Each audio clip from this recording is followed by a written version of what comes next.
Hello les amis, je suis méga contente de vous retrouver pour une nouvelle vidéo dont le thème est j'ai maigri et maintenant est-ce que tous mes problèmes sont résolus? Donc on va voir ensemble à quoi doit se confronter la personne qui perd du poids. Donc entre rêve et réalité, que se passe-t-il? Alors bien sûr, il y a de la joie. On est bien d'accord que si la diminution de la masse corporelle s'accompagne d'un travail sur soi, elle peut être source de joie, d'un sentiment de légèreté et de libération. Mais si on fait juste un régime, les désillusions peuvent être assez violentes. Voyons ensemble quelques-uns de ces écueils. Donc, tout d'abord, pour certains, c'est la faim qui va poser problème. Cette faim qui tenaille, qui rend nerveux, qui rend dingue, qui obsède. Pour d'autres, n'ayant plus de quoi se remplir, la tendance sera d'exprimer davantage sa fibre empathique en s'occupant encore plus des autres. Inutile de vous dire que cette réaction constitue un danger de renforcer le problème lié à la nourriture par la suite. Plus la personne s'oublie, plus elle sera tentée par les compulsions alimentaires à un moment donné ou par d'autres addictions. Autre écueil, l'individu qui jusque-là avait régulé tout son système émotionnel autour de la nourriture va se trouver confronté maintenant pleinement à son stress, ses angoisses, ses peurs. Donc un peu comme si la personne était nue face à elle-même. Si on ne met pas d'autres stratégies en place pour se détendre et développer son estime de soi, le risque est bien vite de remanger, de reprendre du poids ou encore de se tourner vers d'autres addictions.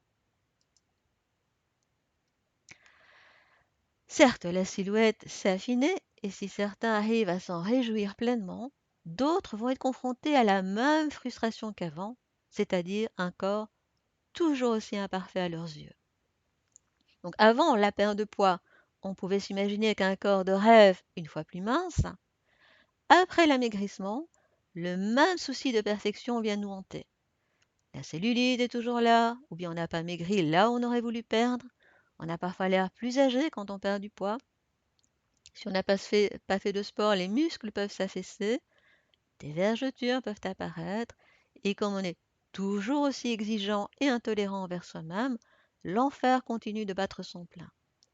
Donc ainsi, pour certains, la douleur va revenir au galop en constatant que mincir ne veut pas dire avoir un corps de déesse ou d'Apollon, donc le rêve va s'écrouler.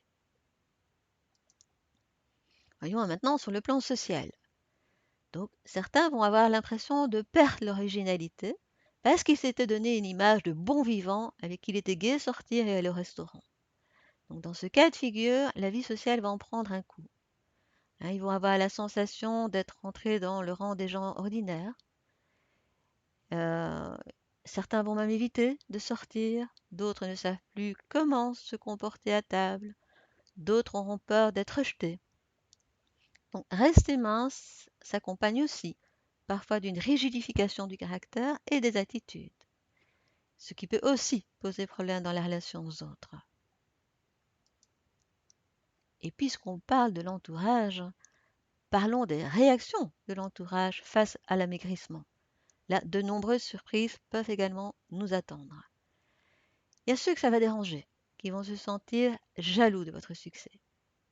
Il y a ceux qui vous méprisaient avant et qui tout d'un coup sont sympas avec vous. Alors certaines personnes vont être ravies de ce changement d'attitude, mais d'autres vont vivre ça avec un sentiment d'injustice, de révolte, de dégoût face à ce changement. Il y a ceux aussi qui vont vous soumettre à la tentation parce qu'ils ont peur des autres conséquences que votre perte de poids peut engendrer.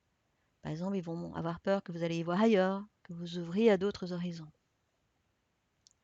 D'autres encore, eux-mêmes en surpoids, vous verront comme celui qui a trahi, celui qui est sorti du clan des plus forts.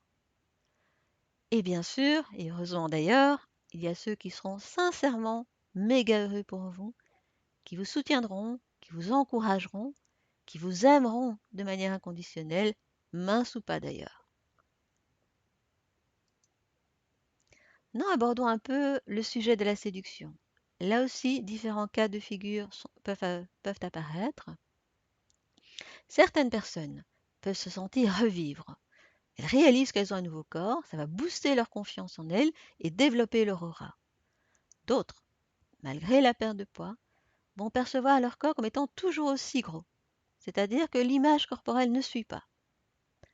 D'autres encore vont se rendre compte qu'elles manquent toujours autant de confiance en elles et que par conséquent, in fine, ça ne change pas grand-chose à leur vie.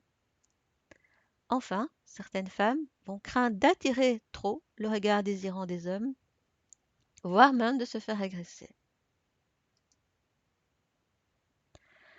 Alors, il y a ceux aussi qui vont se rendre compte que leur poids leur servait d'excuse pour éviter de sortir de leur zone de confort ou pour justifier leur manque de succès ou pour ne pas devoir faire face à certaines peurs. Par exemple, avant, ils pouvaient dire si je ne trouve pas d'emploi, c'est parce que je suis en surpoids. Enfin, certains individus vont entrer dans une course folle à la perte de kilos et vont sombrer dans une obsession et une restriction de tous les instants afin de ne pas reprendre. Donc plus rien d'autre n'aura d'importance. Et in fine, de nouveau, la vie tournera autour du poids et de l'acte de manger. Allez, petite note d'humour que je vous laisse déguster, sans jeu de mots.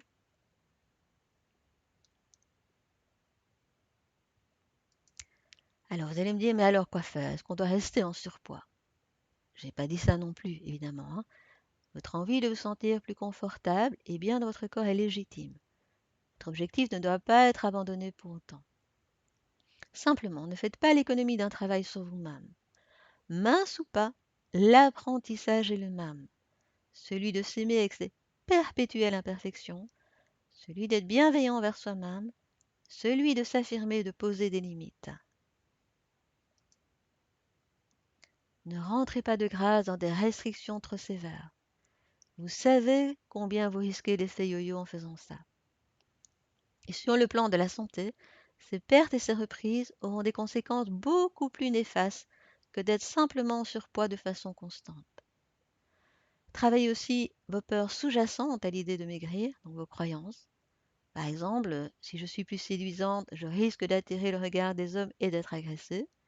Ou est-ce que mon entourage m'aimera encore si je perds du poids? Ou encore, est-ce que les autres me verront ou est-ce que je vais devenir invisible? Ou encore, est-ce que je ne vais pas rentrer dans une boulimie de séduction?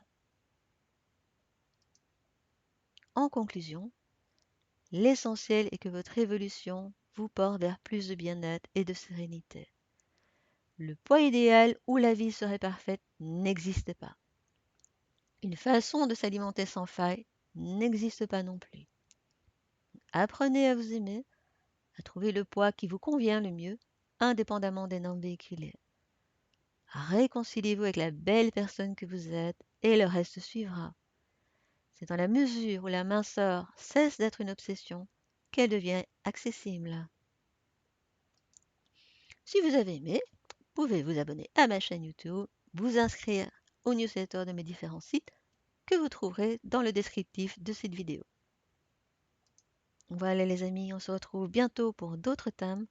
En attendant, je vous souhaite vraiment de prendre soin de vous avec douceur, respect et bienveillance. Je vous embrasse et à bientôt.